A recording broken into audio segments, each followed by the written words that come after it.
Power to the people. Power to the people. Power to the people. Can we get y'all to sing that with us? Power to the people. Power to the people. Power to the people. Power to the people, right on. One more time. Power to the people. Power to the people. Power to the people. Power to the people, right? Come on, can you raise your fist with us? Power to the people. Power to the people. Power to the people. Power to the people, right on. Yeah. Come on and give it up for the TMA Movement Choir.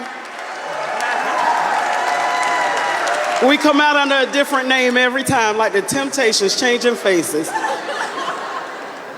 All right, so we have a song that we're going to present to you. We just did the Theomusicology and Movement Arts track. And you'd be surprised at the gems that you find in these tracks. So give it up for the gems. There goes another name, right? All right, you ready? All right. You told us to be courageous. Be courageous. Okay.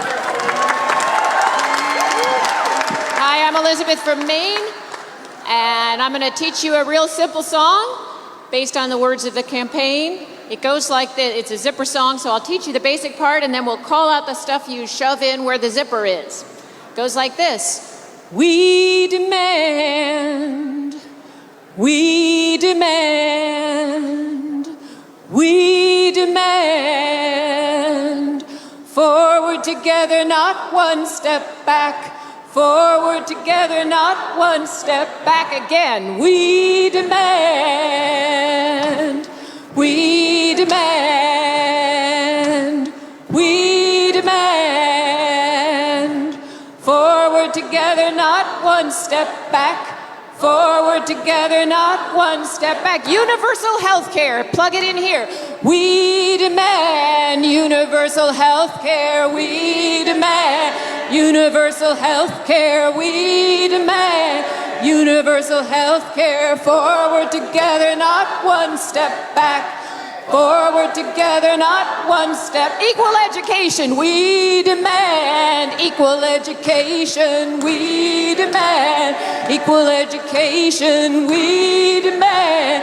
Equal education. Forward together, not one step back. Forward together, not one step back. Voting rights for all. Voting rights for all. We demand voting rights for all. We demand voting rights for all. Forward together, not one step back.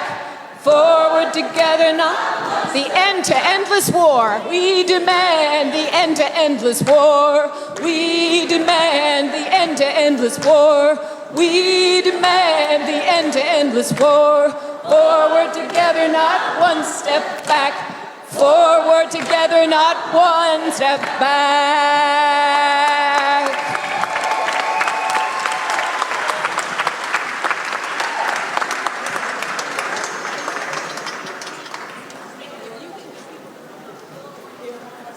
Okay. So y'all have to do this for us because we want one more song. So, Reverend Liz just said, if y'all move up from the back to the front, we can do one more song. So,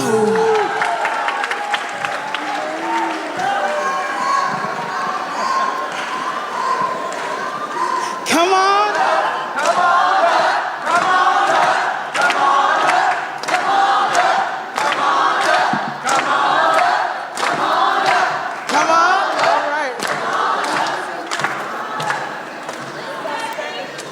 Is Lucy Murphy in the room?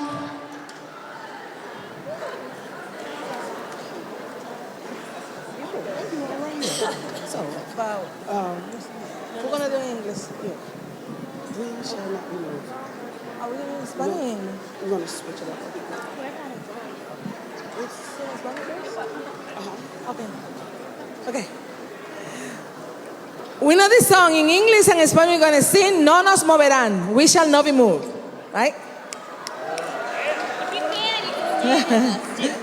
Come on, y'all. We stand together because. What is she? Again, we stand together because. We stand together. There you go.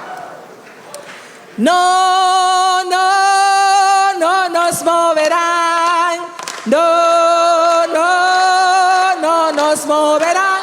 Como un árbol plantado junto al río. No nos moverán.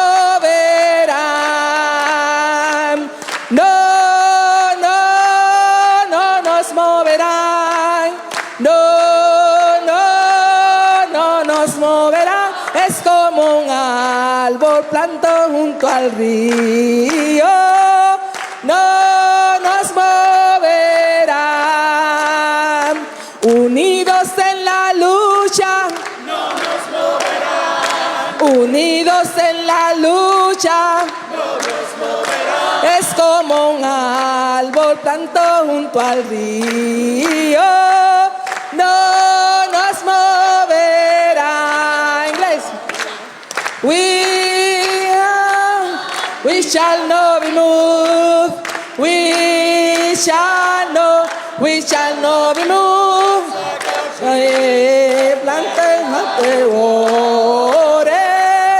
We shall not be moved. We're fighting for our lives and we shall not be moved. We're fighting for our lives and we shall not be moved. Just like a tree that's planted by the water. We shall not be moved. No, no, no nos moverán. No, no, no nos moverán. Es como un árbol plantado junto al río. No nos moverán. Unidos en la lucha, no nos moverán. Unidos en la lucha, no nos moverán. Es como un árbol plantado junto al río. No nos moverán.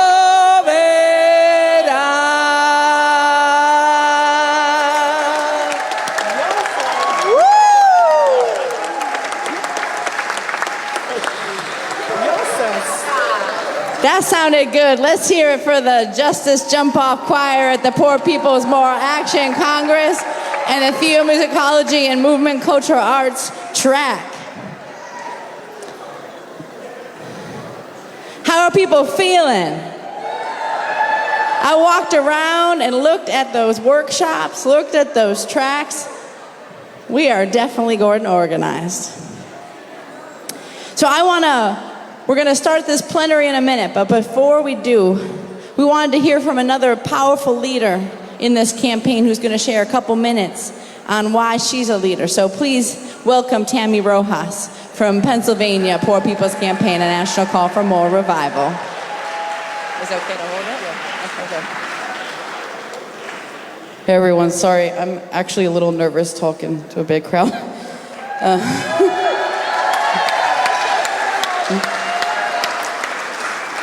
So my name's Tammy Rojas. I'm from Lancaster, Pennsylvania. And I'm a member of Put People First Pennsylvania. We're a human rights organization and we're currently fighting for healthcare as a human right.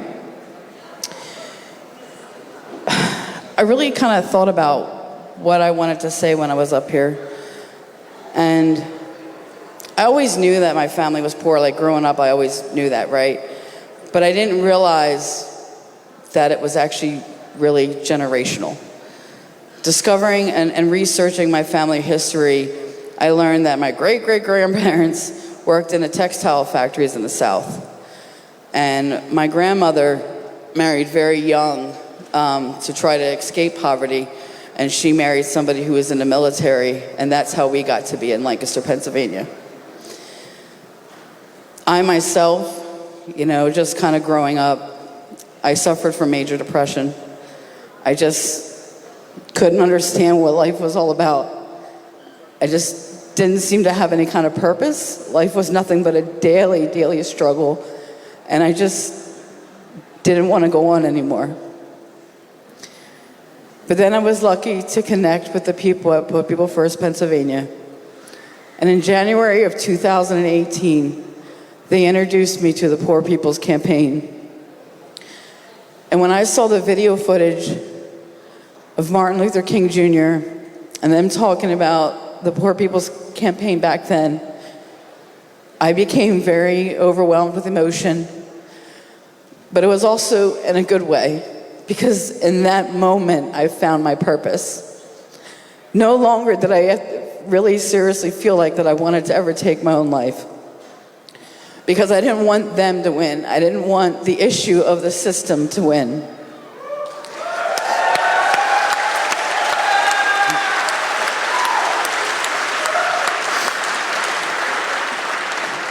And I really, truly believe with all my heart and soul that this campaign will not only turn this country around, but I really, truly believe that if we put all of our heart and souls into this campaign, we will be a beacon of hope for the entire world. I really, truly do believe that. Thank you, Tammy. Thank you, every leader of this campaign. Everybody's got a right to live. Everybody's got a right to live. So I want us just for a second to hold up in our thoughts and our prayers. We have another EMT that's had to come. We have another person in our group that is having a health crisis right now. So send your prayers, your powerful wishes to this place and to every place where people are hurting.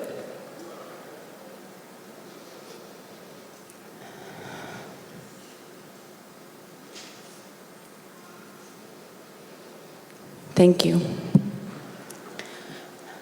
I'm going to introduce the moderator for this next session, and she's going to get a chance to introduce our plenary speakers.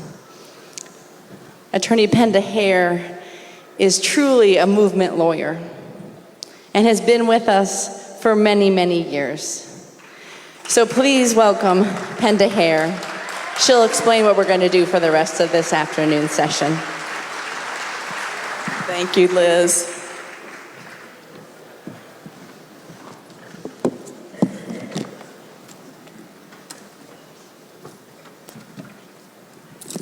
Is this microphone working? Okay.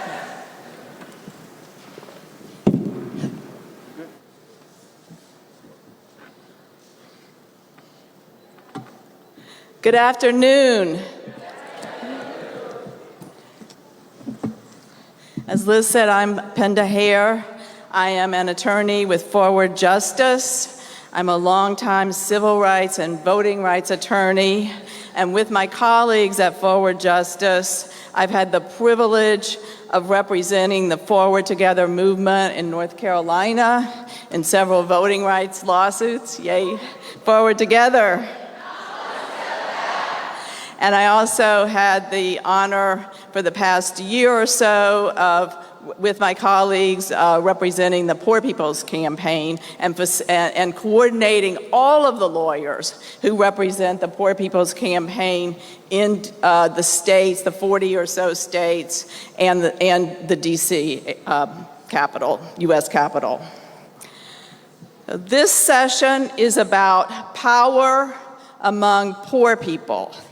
Voting rights and electoral strategy in movement strategy. So why are we talking about power and electoral strategies? Well, first let me say what we're not talking about. We're not talking about campaigning for candidates or endorsing candidates or getting involved in the partisan political struggles. But as Reverend Barber said this morning, we are political, but we are not partisan. So what we are talking about is where do we find the power to make the agenda, the beautiful, powerful agenda that has come from the wisdom of poor people, and the budget, the moral budget that was just launched last night, where do we find the power to make these a reality? And one of the strategies, one of the places that we find power is in voting and in participating in the electoral process. So I'm going to start with just a couple of data points. I'm going to ask you to imagine what would be the policy outcomes with regard to our agenda and our moral budget if everybody voted. What would be the policies that the United States government and the state governments enacted with regard to poverty, with regard to systemic racism, with regard to ecological devastation, with regard to war and the war economy and militarism? And the data points I want to give to help us imagine that is I went on the internet and I looked up voter turnout in the last two elections, 2016 and 2018. And on NPR, I found a report that said, and this is a quote, voter turnout on Tuesday was massive. More than 47% of voting eligible population voted in 2018. Massive? 47%? I can do that math. That means 53%, a majority of people who are eligible. And that's not even taking into account people who are disenfranchised because they have a conviction. It's not taking into account arguments that some make that people younger than 18 should vote, that some longtime residents who are not citizens should vote. So just talking about eligible voters, in the last midterm, less than half participated. And then I went back and I looked at 2016, where the news media pronounced that 58% of eligible voters voted. That's the election that brought us the national leadership that we have now. 42% of eligible voters didn't vote in an election that decided the presidency by a couple of 100,000 votes, or maybe even less than 200,000 votes, collectively in a number of states, including Pennsylvania and Wisconsin. So who are the 53% or the 42% who are voting at less than the average? Well, Joy Reid told us yesterday, if you were here, that the largest group not voting is poor and low income. Just want to repeat that, poor and low income, the largest single group of people not voting. And who else is not voting, do you think? Well, I also went back on the internet and looked that up. And younger people, younger voters, ages 18 to 29, are voting at less than the average level. Native people and Latinos are voting at significantly less than average. Now, African Americans are interesting. African Americans used to be, before the Voting Rights Act and up until 2008, voting below the average. But in 2008 and 2012, for the first time in this nation's history, African American voting turnout reached parity with white voting turnout. 2008, that's progress. That is hard-fought progress under the Voting Rights Act and under the National Voter Registration Act and under all of the organizing that went on to achieve that. So 2008, 2012 parity, what happened next? 2013, Shelby happened. And that's one of the things we're going to talk about on this panel tonight. But African American turnout in 2016 did not reach parity. After Shelby, it went down again. So I think that what those numbers tell us is what we know, which is that there is power in this collective of people who are joining the Poor People's Campaign, a national call for moral revival. And what this panel is going to talk about, we're going to talk about some of the strategies that we can use to facilitate voting by those folks that aren't voting. And we're also going to talk about some of the history of the struggle for voting rights, and we're going to talk about the recent setbacks that we have faced and are seeking to overcome since 2012, since Shelby. So I'm going to start by turning it over to our amazing co-chair of this campaign and the director of the Kairos Center at Union Theological Seminary, the Reverend Dr. Liz Theo Harris.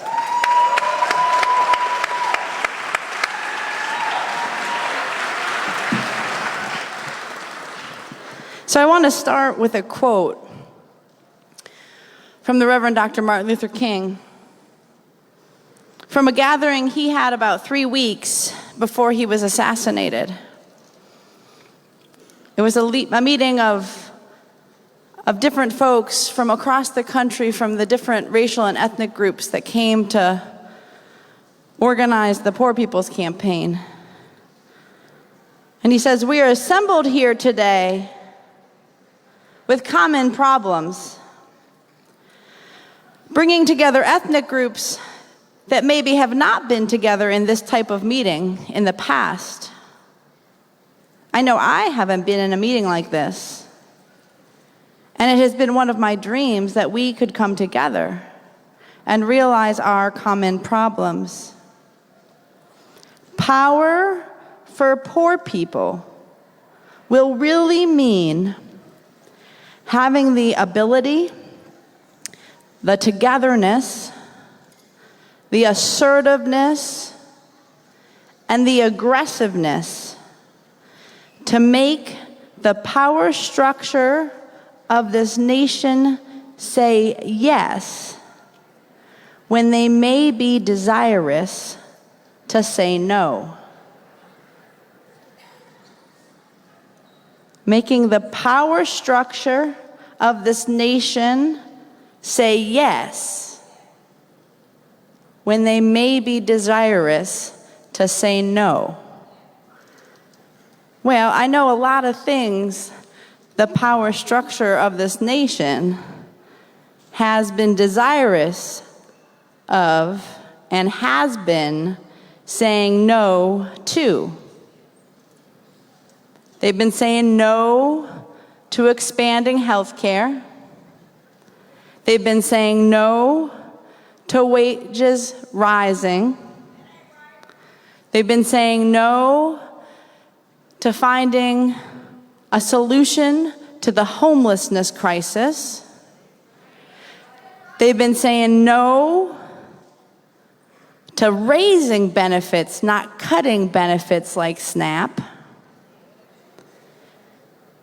They've been saying no to figuring out how we're going to all have clean air and all have clean water. So the question before us is, do we have the ability, the togetherness, the assertiveness, and the aggressiveness to make the power structure say yes? Yes to health care. Yes to education. Yes to living wages. Yes to anti-poverty programs that lift the load of poverty. That is the question that is before us.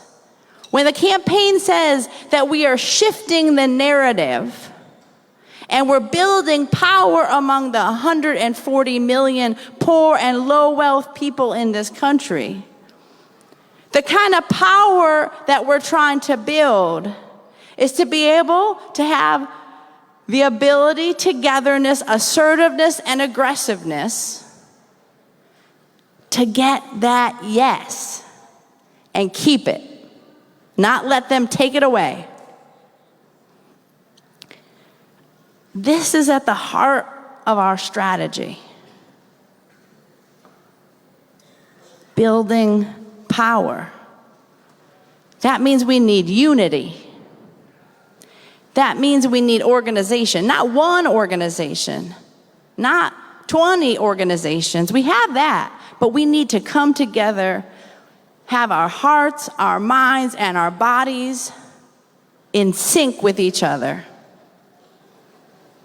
and be able to stay unified when they try to divide us, when they try to cut the programs that sustain our lives, when they try to suppress our vote, when they try to discourage us that even participating in democracy is worth it. So I want to talk a little bit about, I come out of homeless organizing and welfare rights organizing, and we had a saying when homeless people would take over abandoned houses and stay in them, make them our houses. We said, you only get what you're organized to take.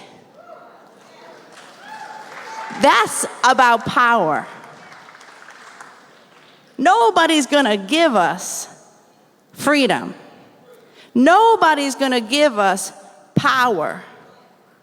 We're gonna have to take it.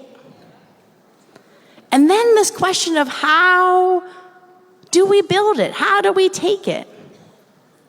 So yesterday we talked about this attack on voting rights and how it's linked.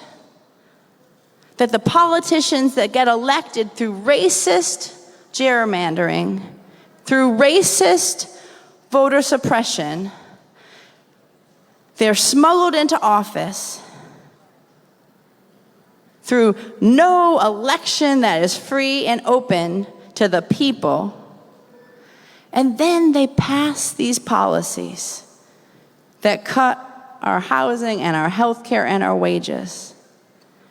So if voting and voting rights didn't matter, they wouldn't have to take it from us. I think we have to think about this. If voting and voting rights didn't matter, they wouldn't have to take it from us. I encourage everybody to read our poor people's moral budget. In it is this brilliant quote from a leader who has trained me out of Flint, Michigan. Her name is Claire McClinton, where emergency managers have come in, unelected folk. And she said, in Flint, they had to take away the democracy. They had to take the leaders that the people wanted before they could poison the water. So we got to see those connections. And we got to see how this fight brings all these issues together. My time's out. I want to say one thing as I pass it on to our next speaker. I want to leave you with one more quote from Frederick Douglass's speech from 1857, "If there is no struggle, there is no progress." He says, "The whole history of the progress of human liberty shows that all concessions yet made to her august claims have been born of earnest struggle. If there is no struggle, there is no progress. Power concedes nothing without a demand. It never did, and it never will. Find out just what any people will quietly submit to, and you have found out the exact measure of injustice and wrong which will be imposed on them.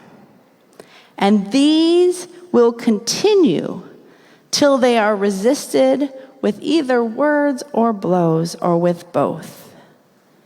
If we ever get free from the oppressions and wrongs heaped upon us, we must pay for their removal. We must do this by labor, by suffering, by sacrifice, and if needs be, by our lives and the lives of others. There's a lot in that. People across this room have given your labor and lives to this fight. So for this next year, this campaign is pulling together a massive organizing drive. We're going to talk more about it in detail tomorrow, but we believe we must register people for a movement, not just for an election, not just for a moment, for a movement. But it's a movement that votes. It's a movement that takes action together. It's a movement that looks after each other. It's a movement for the long haul. So we wanted to kind of start thinking about this movement. What it's going to take to keep the feet of those candidates on the fire that were here in our place yesterday. What it's going to take to shift that narrative and make sure that the issues that are in our media, the issues that are in national discourse, are the issues that affect us in this room and affect the majority of the people across this country, issues that are never talked about. And then we're going to pull masses of people in huge numbers and in deep numbers, committed folk. Because that's what it's going to take for us to be able to build the power, to make the power structure say yes when they may be desirous of saying no. Thank you.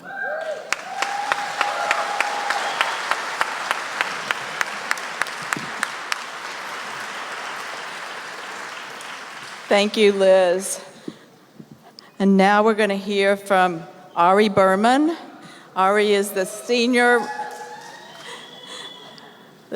reporter at Mother Jones covering voting rights, and he's also the author of this book that I carry around with me. It's my textbook. The title is Give Us the Ballot, The Modern Struggle for Civil Rights in America. Yeah.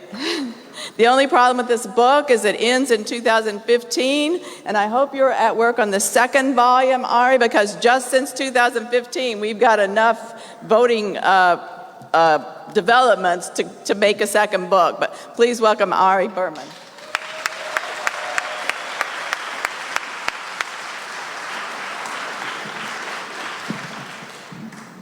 Hey everybody, good to see you. Thank you for having me, and thank you, Penda. Thanks for flagging the book, and thank you, Liz, and good to meet you, Daryl. So I'm really honored to be here. I've known Reverend Barber, admired him for a very long time, and I think it's so amazing what all of you guys are doing. So my book, Give Us the Ballot, is named after the first major speech that Martin Luther King gave about voting rights in May of 1957. He was only 28 years at the time, and 25,000 people gathered at the Lincoln Memorial, not that far from here, in a gathering called the Prayer Pilgrimage to Freedom. This was 6 years before the March on Washington, and in many ways, the precursor to that. It was 2 years after the Montgomery bus boycott, what we think of as the beginning of the modern-day civil rights movement. And King gave this speech called Give Us the Ballot, because he knew that the vote was the one thing that was going to bring a lasting shift in political power for so many people that had been shut out from the political process. And at the time that he gave this speech, it's important to remember what the conditions were like in the South and throughout the country. In places like Selma, Alabama, only 2% of African Americans were registered to vote. If you wanted to try to register and you were African American, you had to name all 67 county judges to get on the voting rolls. Something that I'm reasonably certain the county judges themselves would not have been able to do had they been asked that question. In places like Mississippi, only 6.7% of African Americans were registered to vote.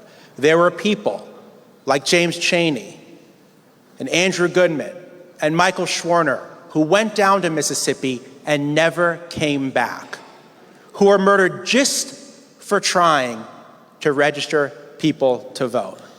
So that's why the vote was so important, and that's why the Voting Rights Act was such a monumental piece of legislation. It didn't just allow millions of disenfranchised people to register and vote for the first time. It led to the election of the first women in many places, the first African Americans in many places, the first Latinos in many places, the first Native Americans in many places, the first Asian Americans in many places. So often you read about pieces of legislation that disappoint people, that fall short. But the Voting Rights was so powerful because it did exactly what it was intended to do.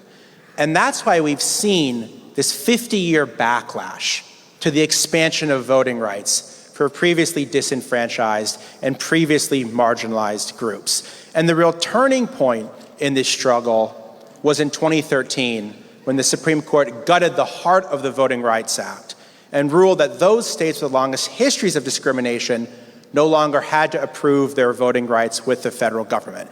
A decision authored by Chief Justice John Roberts, who is now the quote-unquote swing vote on our current Supreme Court, which just tells you how far to the right this court has moved. So what happened after the Shelby County decision? The first thing that happened is that laws that were actually blocked as discriminatory were allowed to go into effect. Things like Texas's voter ID law, where you could vote with a gun permit, but not a student ID. Doesn't take a rocket scientist to figure that one out. The second thing that happened was that states passed more sweeping restrictions on voting. I know we've got a lot of people from North Carolina here, I'm sure. That's right.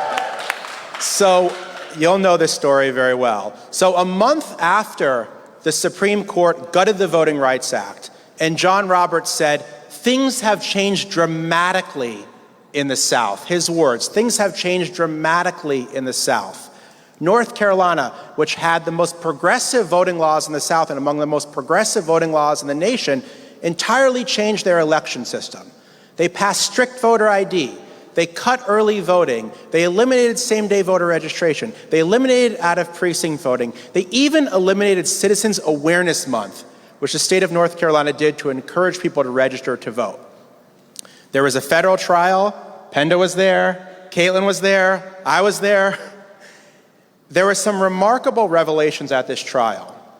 One of the things that North Carolina did was they eliminated voting on the Sunday before the election. In states that have early voting, Sunday is a very convenient day to vote. A lot of people don't work on Sundays. That's also when black churches do souls to the polls voter mobilization drives. So the court asked the state of North Carolina, why did you cut Sunday voting?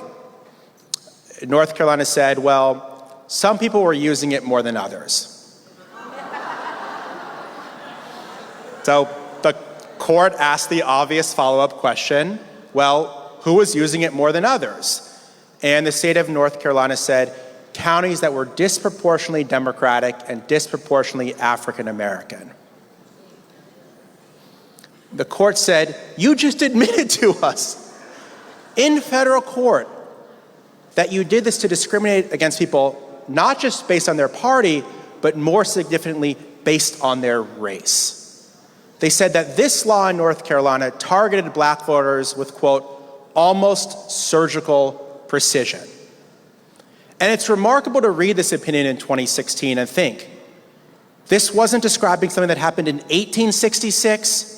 It wasn't describing something that happened in 1966, something that happened in 2013. This is not ancient history. This is not something that happened 50 years ago. This is something that's happening right now in the present day. The other thing that happened was that voter suppression didn't just occur in the South, it spread to the North. That Jim Crow laws infected the entire country. I just want to tell you one quick story. I was in Wisconsin in the 2016 election, one of those states that was ground zero for voter suppression. I just want to tell you one story about what I saw, because I hear all the time, well, what's the big deal? Doesn't everyone have an ID? Can't everyone find their polling place? Why is it so difficult to register to vote? So I just want to tell one story. I wrote about a 58-year-old African-American man named Eddie Lee Holloway Jr., who moved from Chicago to Wisconsin before the 2016 election. And he wanted to get a Wisconsin ID to vote because his Illinois ID was not accepted. So he had ID. Very important to note, he had ID, but he didn't have the right ID. So he went to go get an ID in Milwaukee, a Wisconsin state ID. And they didn't give him an ID because his name was Eddie Lee Holloway Jr., but his name on his birth certificate, because of a clerical error, said Eddie Jr. Holloway. So they could confirm he was who he was, but because of a clerical error, they wouldn't issue him a new ID. They said he had to go down to Vital Records in Milwaukee and change it there. So he went down to Vital Records in Milwaukee, said, how much will it cost for me to amend my birth certificate? They said between $400 and $600. Now, this was inaccurate information, but nonetheless, that's what they told him. So he had to go back to Illinois, where he was from, and do it there. So he went back to Illinois. He was not working, but he managed to find bus fare, went back to Illinois. He went to Springfield, the state capital. He said, can I amend my birth certificate? They said, no, we have to see your high school or your vaccination records. He went to Decatur, Illinois, where he was from. He got his high school records, went back to the state capitol in Springfield, said, can I amend my birth certificate? They said, no, we need to see your full Social Security statement. He went back to Wisconsin without the documents he needed. He contacted Vital Records in Illinois. He said, can I email or fax this to you? He said, no, you have to come back and do it in person.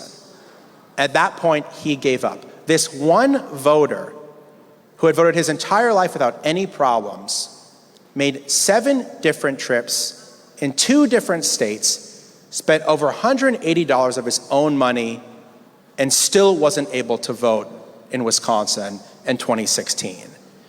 And I have dozens and dozens and dozens of these kinds of stories. And people ask me all the time, did voter suppression have an impact on the last election? Kind of a self-evident point, and I say yes, absolutely. In Wisconsin alone, up to 23,000 people were turned away from the polls in Milwaukee and in Madison alone. Black voters 3 times more likely than whites to be turned away from the polls. In 2 counties alone, 23,000 people. Trump won Wisconsin by 22,000 votes. So absolutely, voter suppression had an impact on the election, just like it had an impact in the 2018 election, where in places like Georgia, you saw candidates running for governor while overseeing their own election as Secretary of State, who closed 214 polling places, who purged 2 million people from the voting rolls, who said that 53,000 people were put on a pending registration list weeks before the election. So absolutely this had an impact. But the even bigger story was that there was a fundamentally immoral and concentrated effort to turn people away from the polls. In the last election, this didn't get any coverage. In the last presidential election, there were 25 presidential debates, probably be 50 this year. There were 25 presidential debates. There wasn't a single question asked about the gutting of the Voting Rights Act or the attack on voting rights. And we cannot allow that to happen again. We cannot allow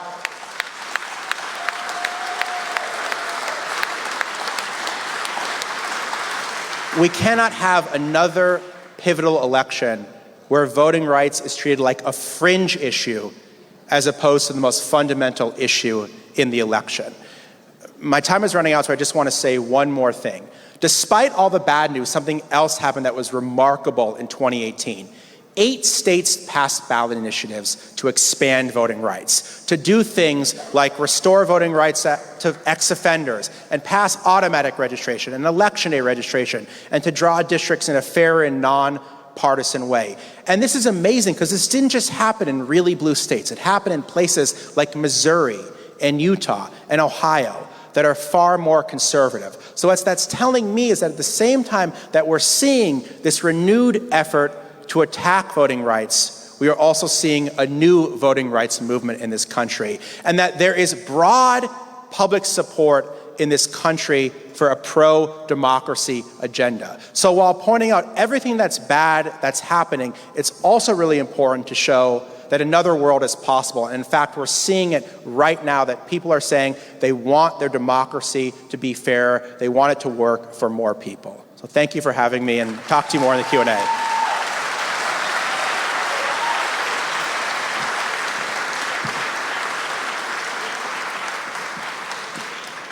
Thank you, Ari. And now it's my pleasure to welcome to the podium my colleague and co-director of Forward Justice, and also the National Campaign Director for the Formerly Incarcerated and Convicted People and Families Movement, Daryl Atkinson.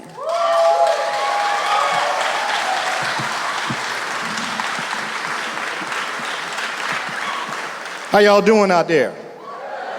All right, I'm gonna try that again, and I'm gonna give you some context so I can hopefully get a better response. So obviously I'm African American, I come from a Judeo-Christian faith perspective, and when we give a call, we expect a response, right? How y'all doing out there? Much better, much better, much better.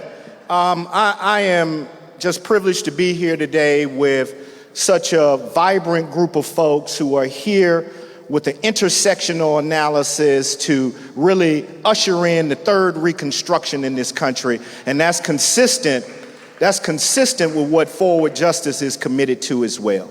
We really operate from 3 animating theories of change. 1, social movements create change. 2, those social movements are led by directly impacted people. And 3, some of our most potent social movements have been birthed in the South. We believe DuBose was prophetic. You change the South, you change the country, right? So Dr. Barber talked about the number of electoral votes that are concentrated in the South. 1/3 of electoral votes are concentrated in the South. 27% of congressional representatives come from Southern jurisdictions. So we have some evidence to point to that if we change where the problem is the worst, right, we can influence the rest of the country. What I want to talk to you all about today is what I think is one of the most pernicious forms of voter suppression, and it's felon disenfranchisement. I didn't one day wake up and say I wanted to be an advocate around these particular issues. My life circumstances propelled me in that direction. In 1996, I was convicted of drug trafficking and given a 10-year sentence. I served a mandatory minimum sentence of 4 years on that 10-year sentence. Did I need a timeout? Did I need an intervention? Did I need some behavioral modification? Sure. I came from a good family and they didn't raise me to do that. Did I deserve a cage? No. Did I deserve 5 months of solitary confinement? No. Did I need to be separated from my child and my loved ones? No. And so I want to take us all the way back. Dr. Barber gave some of that history lesson earlier, and we talk about these periods of Reconstruction and how we can learn from past periods of Reconstruction. In the first Reconstruction, 1865, 1877, we passed 13th, 14th, 15th Amendment. We kind of abolished slavery. And you may look quizzically and say, well, why would Darryl say we kind of abolished slavery? I'm going to read the 13th Amendment to you, and then it perhaps be a little bit clearer. Neither slavery nor involuntary servitude, except as punishment for a crime wherefore the party shall have been duly convicted, shall exist within the United States or any place subject to their jurisdiction. Now, I see a lot of folks with collars, so I'm sure you all are familiar with some of the normal kind of, modes of operation in the church. So I'm going to ask you to look to your left and tell your neighbor, we ain't ended slavery. We got unfinished business. And so when I was convicted, my driver's license was automatically suspended. I was denied federal financial student aid. I couldn't get a Pell Grant. I wish I would have been here when Joe Biden was here, the author of the 94 crime bill, because see, I went in prison in 1996. I went in prison in 1996 and would have given a digit from my hand to be able to take college courses. He ended that with the 94 crime bill. But what also happened to me, I was disenfranchised. Since I was released, I've been able to piece my life together with the help of my loving family. Went back to school, got my education, associate's degree, bachelor's degree. I'm licensed to practice law in Minnesota and North Carolina. It ain't time to clap yet, y'all. Worked in the Obama administration. But if I go back to the place of my birth, if I go back to Tuskegee, Alabama, where my folks are from, I wouldn't be able to vote. I'm still disenfranchised because I was convicted of a crime of moral turpitude. Now, let's extrapolate that. Let's multiply that times 14 million arrests, 2.2 million people in a cage, another 5 million on probation, and 70 to 100 million folks with criminal records. So I highlight those statistics because, see, I come from an abolitionist framework. Harriet Tubman, one of my sheroes, she wasn't trying to make slavery just a little bit better. She wasn't trying to make it a little bit more fair. She was trying to abolish it. So until we abolish this current criminal legal system, we ain't gonna be able to have this third Reconstruction that we want to see.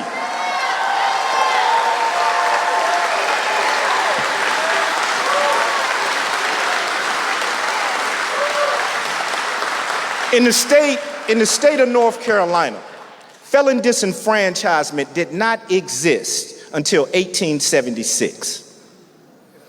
Think about that time period. That was a direct response to radical Reconstruction. That was a direct response to a moral fusion movement that was trying to usher in a new world. So if we're talking about access to the ballot, and we ain't talking about people being able to vote from prison, because y'all know people can vote from prison, right? Y'all didn't know that? People can vote from prison in Maine and Vermont, the two of the whitest states in the union. I wonder why, right? So if we ain't talking about people voting from prison, if we ain't talking about people voting on probation and parole, if we aren't talking about people with records having access to the ballot, we ain't talking about changing this country.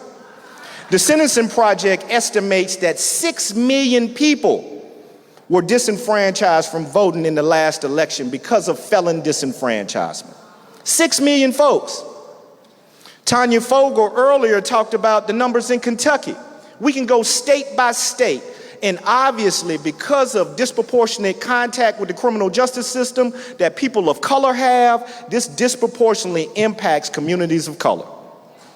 So what I love so much about this movement is that they have cast aside the politics of respectability. They have cast aside that we need to tell them boys to pull up their pants and tell those young ladies to put on some clothes or dress more modestly. You all have cast aside those social conventions because we know we need those people. Those are our people. And if we don't get those people involved, we ain't gonna change nothing.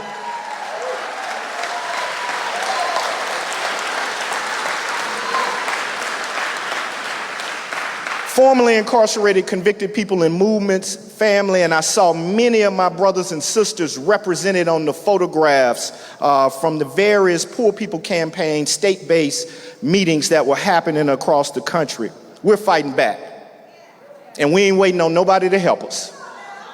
We're fighting back by going and getting our people, going and getting their family members to expand the electorate, to create a new country. See, we're not focusing on Reagan Democrats and the moderate middle. We're going to get the folks that everybody else don't talk to, right?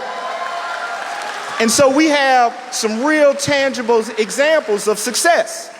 Forward Justice was able to help the Florida Rights Restoration Coalition in Florida around Amendment 4. We had a national gathering in 2018 in September in Florida where we brought over 1,000 formerly incarcerated people to the state of Florida to advocate around Amendment 4. We knocked on doors in the hot sun. We phone banked, we text blast, and we was able to help a campaign led by a directly impacted man, him and his wife, Desmond Meade and Sheena Meade. We were able to help that campaign push the restoration of voting rights for almost 1.4 million Floridians over the finish line. And we did that by talking to our people, not the average people. They specifically targeted zero propensity voting score folks. So all of you all, whether you know it or not, you got a voter propensity score. It's kind of like a credit score, right? And so most of our folks, poor people, directly impacted people, people who've been impacted by the criminal justice system, they have a zero voter propensity score. Desmond and the Florida Rights Restoration Coalition went specifically after those folks. All of the Democratic strategists, Republican strategists, like, you're wasting your time. Don't talk to those people. But when directly impacted people talk to other directly impacted people and tell them how important this is, we saw change. We flipped that zero propensity score to 63% turnout. If someone had a loved one in their family who had been incarcerated, they voted at 83%. That shows that our people will be active if we got the right people talking to them, right? That our people will be active if they can see themselves and if they can see the issues that they care most about reflected in the agenda, right? And so not only have we been doing it at the state level, we've been doing it at the local level by electing sheriffs, district attorneys, judges all across the country. Because people with records say, I'm sick and tired of being sick and tired. And the only way that we're going to change anything if we arm ourselves, build our own self-determination, and go out and talk to our people, convince them to be civically engaged, not just in the electoral cycle, right? Because voting only happens every 4 years, but there are many other ways to be civically engaged. Going to your county commission, going to your city council, understanding what's happening in your community, signing up to be some of these representatives on the Human Relations Commission or police civilian review task force, whatever it may be. We got to get our people engaged. And the way we get our people engaged is by meeting them exactly where they are, but we don't let them stay there. Thank you all.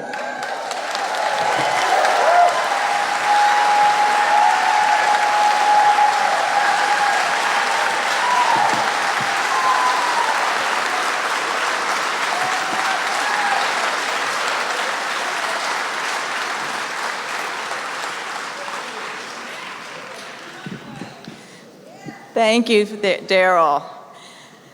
I know a couple of speakers have said their time is running out. I just want to be clear, our time has not run out. We had decided that we would have opening presentations and then we would have a conversation. So we're now going to, I'm going to ask the three speakers to move their chairs up a little bit so we can see each other when we have that conversation. And while they're doing that, I'm just going to take a moderator's privilege to talk a little bit more about North Carolina and what we have experienced there that I think it illustrates how voter suppression works and what the fight back looks like.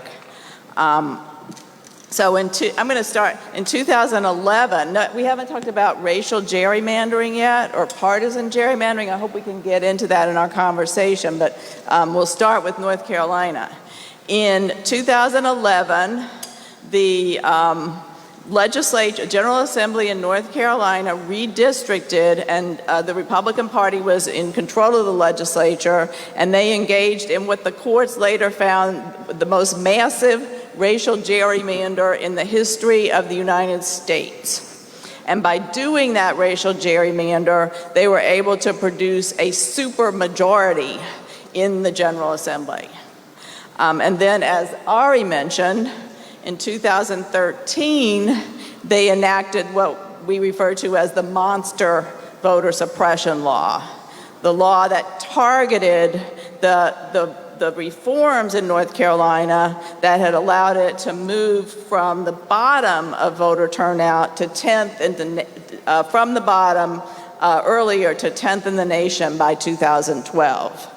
That law was enacted in 2013, and as Ari said, we had a court fight in that case that lasted from 2013 to 2016, including 2 trips to the Fourth Circuit, a couple of trips even to the United States Supreme Court, but ultimately resulted in a movement victory because the case was a movement case. It wasn't just a lawyers going into court. This case happened at the time when the Forward Together movement was holding Moral Mondays every Monday, including Moral Mondays about voting rights. And when we went to court in Winston-Salem, I was surprised to get there on the day before, a couple of days before the trial started. There was a big banner across the street supporting us in our case. Because the city of Winston-Salem supported us in our case. Then on the first day of the trial, after trial, there was a movement rally in the park right down the street. And the entire time that the lawyers were litigating the case, including when we went to Richmond to argue before the Fourth Circuit, the movement was there in force. And when we got the victory finally in 2016 in August, and the court found, as Ari said, that the legislature had engaged in surgical racial discrimination in voting, they were able to do that because of the supermajority that they had created in 2011. We thought the struggle was over, right? But the legislature was able to prolong its supermajority even after Governor Cooper was elected, and he started vetoing regressive measures that they had enacted. But they would just override his veto because they kept telling the courts we need more time to solve this racial gerrymander and redistrict. And it wasn't until 2018 that the supermajority was voted out once the new districts had been put in place. Well, guess what they did at the end of the session, in their lame duck session in 2018? The supermajority decided, well, we want to try to bring back voter ID, which the Fourth Circuit had struck down. So they decided what they would do is they would put on the ballot a proposed constitutional amendment to require photo ID as a matter of constitutional law in North Carolina. We at Forward Justice challenged that on behalf of the North Carolina NAACP and other plaintiffs, and that case is pending. But we recently, this past year, a state court, Superior Court judge ruled that it was improper and illegitimate for the General Assembly to put that constitutional amendment on the ballot because of the racial gerrymander. They had no sovereign authority from the people to take that action. And that case continues. We'll be presenting briefs in the North Carolina Court of Appeals in that case. In the meantime, we have another case in federal court challenging the voter ID that they enacted after the constitutional amendment passed. So the struggle goes on, but also the fight back goes on. So.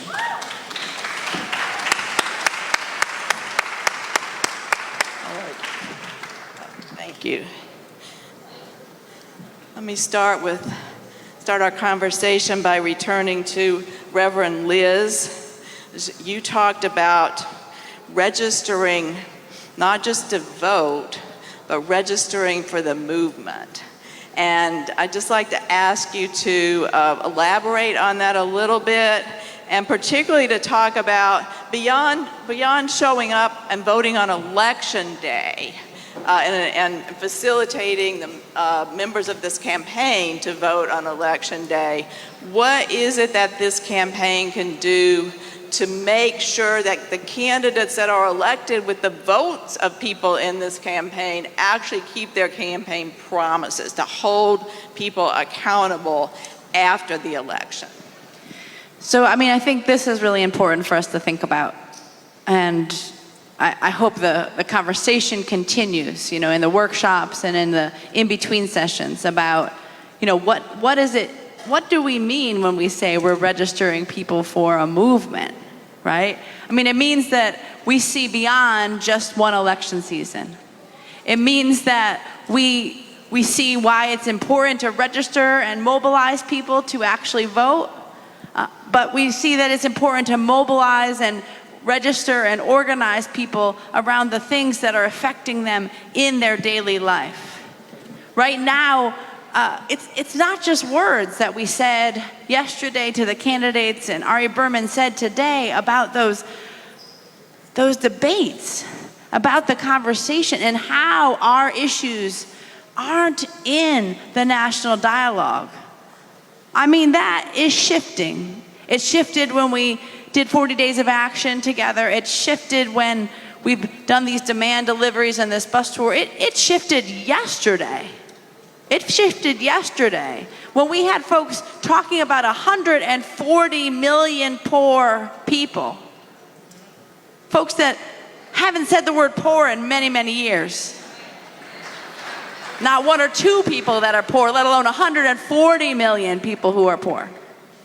It shifted when we were talking about the impact of racist voter suppression on people all across the country, including poor white people and poor black people and poor Latino people, right? And so I think what we mean when we're talking about registering people for a movement that votes, is not about transaction.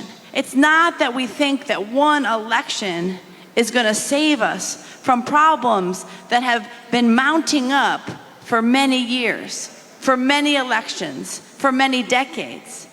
But it's about taking this moment, taking this next election that is deeply important.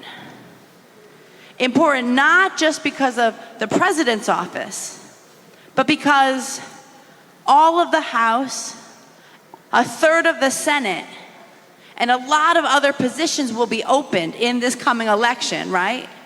And we look at these down ticket races, right?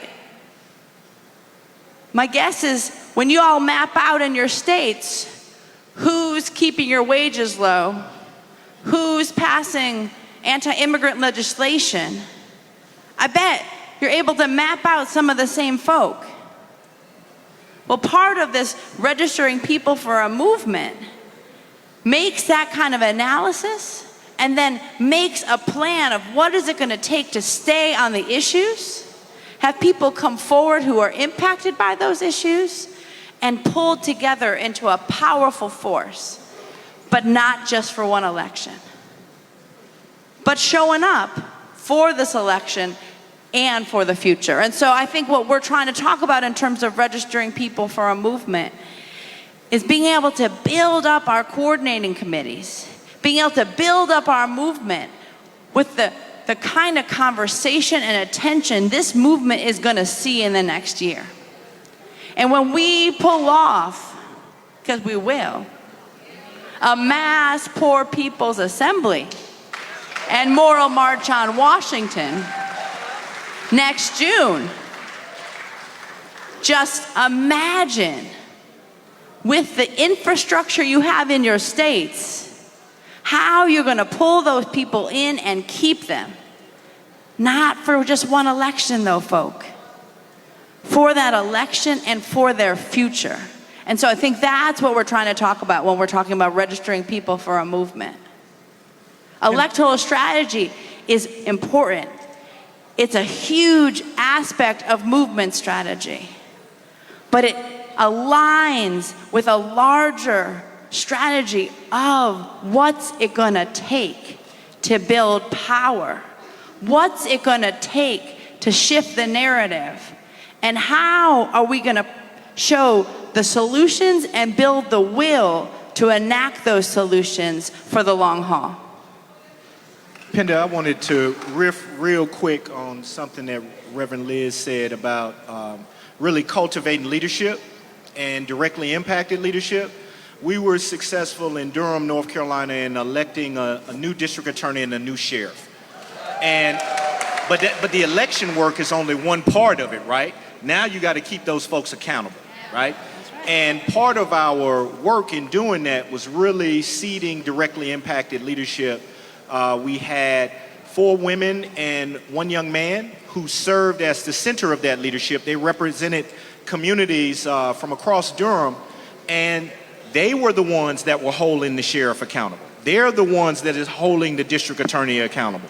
They're the ones that are asking for monthly meetings like, hey, are you following up on your campaign promises? Hey, are you doing what you're supposed to do? So considering what Reverend Liz said about, what I think of mapping the board, not just on presidential politics, but at gubernatorial politics, at city council and county commission politics, judges, sheriffs, DAs. Who sets bail? The judge does. So that's who keeping your family members on ransom because they ain't got enough money to get out. Who levies fees and fines? The judge. That's who extracting wealth from your community when they know you ain't got the money to pay and you stay in this perpetual cycle of debt and coming in contact with the system. So we have to map the whole electoral board and also really cultivate directly impacted leadership, because them the people who gonna fight until they ain't got no more fight left. They ain't going home, because it isn't just about electoral politics that runs on these every 4-year cycles.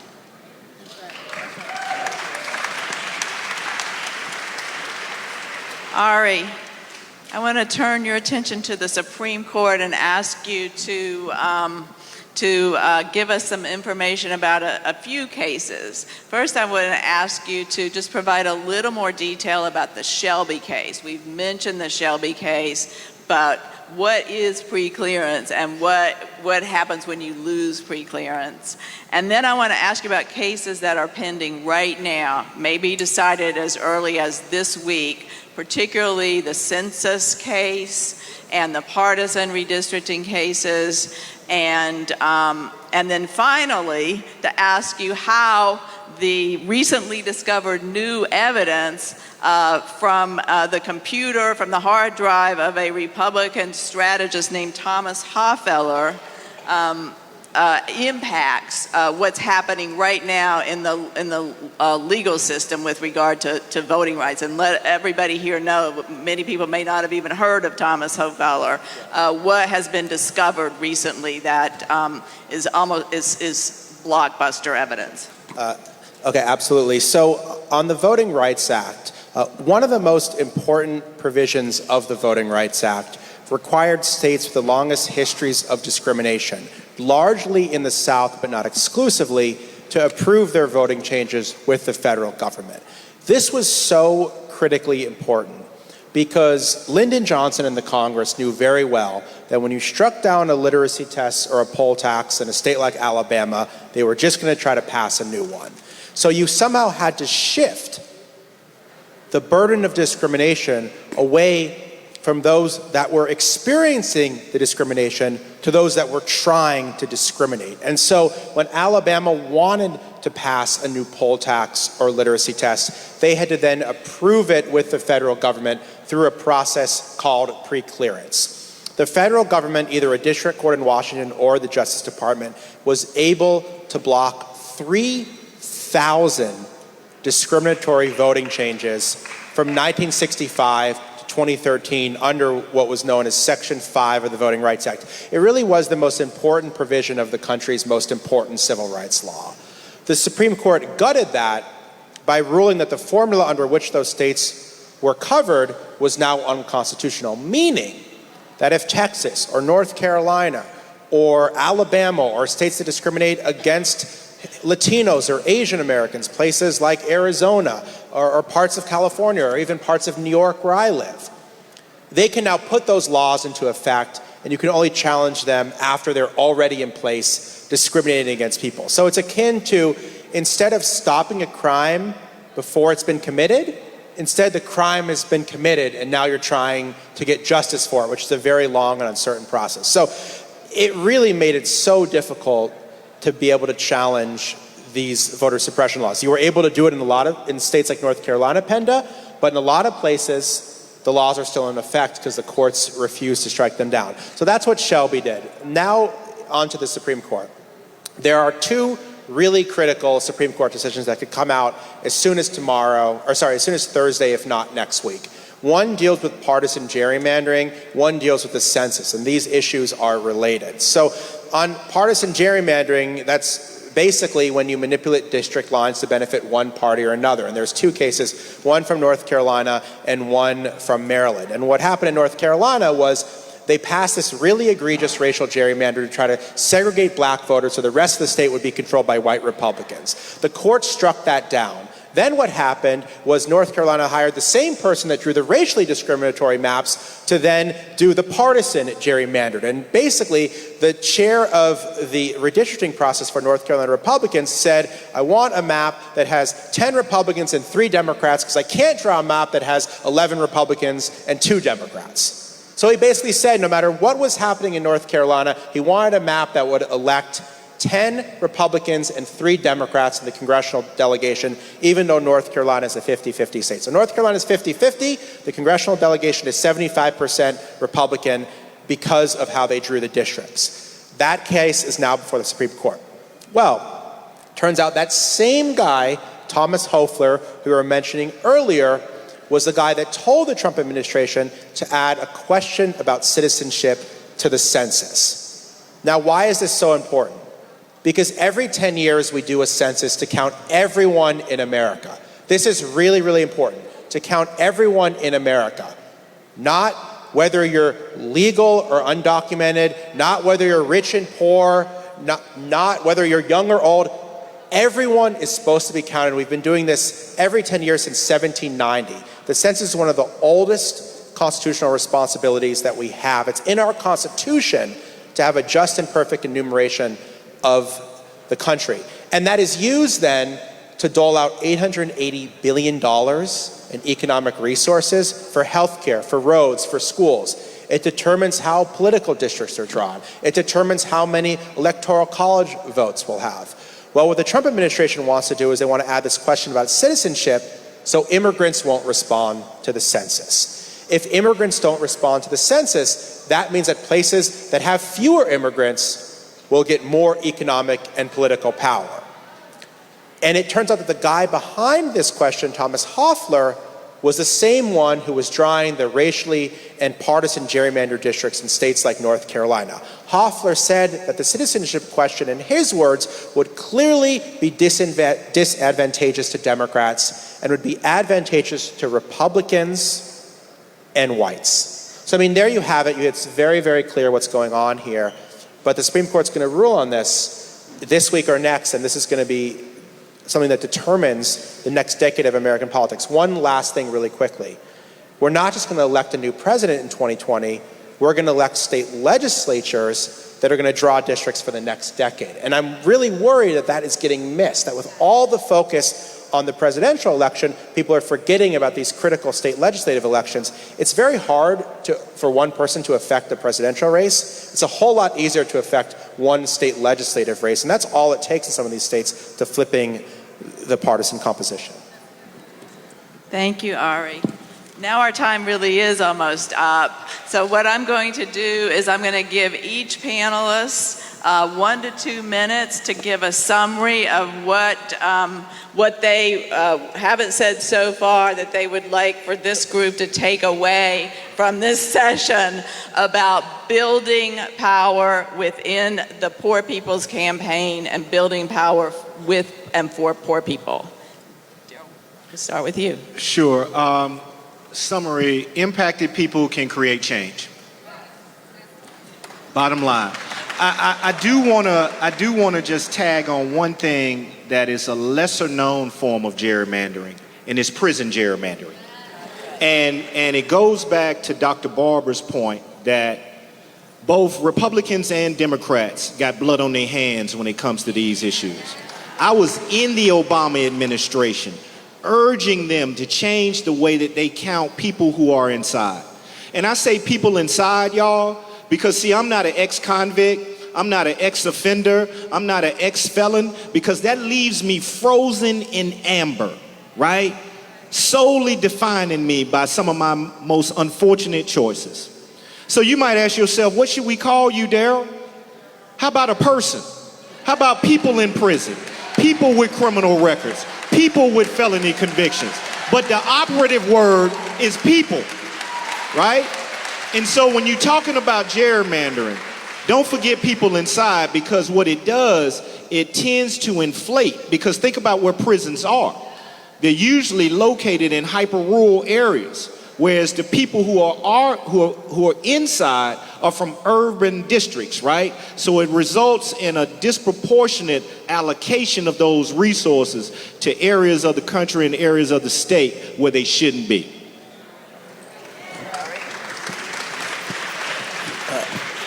I would say, first off, demand that your leaders talk about these issues. Voter suppression didn't start with Donald Trump. Gerrymandering didn't start with Donald Trump. All of this stuff didn't start with Donald Trump. It's all become worse under Donald Trump, but it didn't start with him. So while we're obsessing over the Twitter feed and everything else, make sure your leaders address this in the next presidential election. Secondly, focus on local issues. Almost all of this stuff is going to happen at the local level before it happens at the federal level, if it even reaches the federal level. And so I think that you could probably do something in all of your states, whether it's stopping something bad or actually making something good happen. Because right now, a lot of states are taking up things like election day registration and automatic registration, and thinking about prison gerrymandering and thinking about all of these issues that are plaguing our democracy. And the third thing I would say is, Reverend Barber always talks about a fusion movement. I think we really need to think within democracy about how all these things are connected. That if you have the right to vote, but you don't have people to vote for, or you have a rigged political process where before anyone's even cast a ballot, the census and other things like that are corrupted, we have to see how that's all related. So I think we have to have a comprehensive pro-democracy agenda. We have to think of all of these things as connected. And I think that doesn't make it more difficult to solve these issues. I think it ultimately makes it easier to solve these issues when you realize how all the pieces fit together.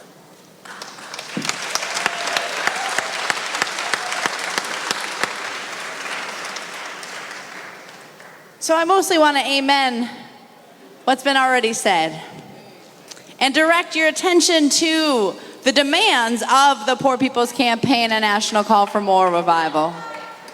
We start in this campaign with systemic racism, especially through this penetration point of voting rights.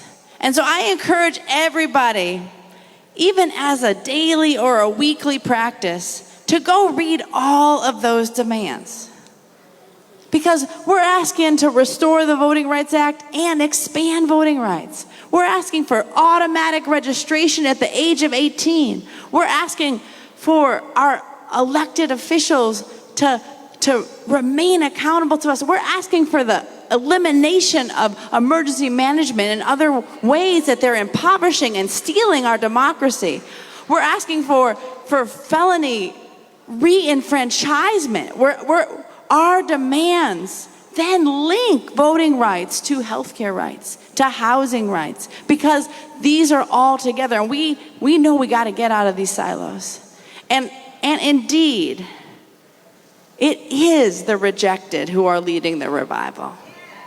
It is we, poor people, people whose kids have died because of the lack of health care, people who are living in homeless encampments, who have nothing to lose and everything to gain from transforming this whole society, including this impoverished democracy. So we know we can win, but we can only win if we actually build power. And that requires discipline, and that requires unity, and that requires fusion, and that requires us getting out of our silos and seeing that those that we're up against are united and mean. But we're more of them. We got love, and we got this new and unsettling force that's unsettling this complacent national life and breaking all of these chains of injustice. So we indeed know we are going to win.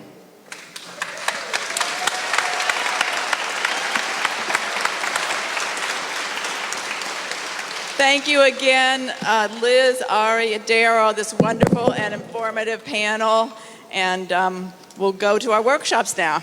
I'm going to make a couple announcements before you stand up. I forgot to do a couple of these at the beginning. For one, I know we're about to leave here, but if you need the restroom, there's gendered restrooms downstairs. There's a gender-neutral restroom right here near the front. If you need Spanish translation, there are 2 workshops tracks that are going to be translated. Militarism in the War Economy and Moral Fusion, Education and Leadership Development. One more thing. We're heading back to the tracks that we were in if we were in a track, and workshops if we were in workshops. We'll be together again for dinner, but this evening we want dinner in our states so we can share some of what we've been learning. So that means when you come up for dinner, there will be placards with your state name on the tables. Please try to join others from your state so that you can do some planning and strategizing and meeting and connecting. Then be back in here for our plenary at 7, and off we go. Thank y'all.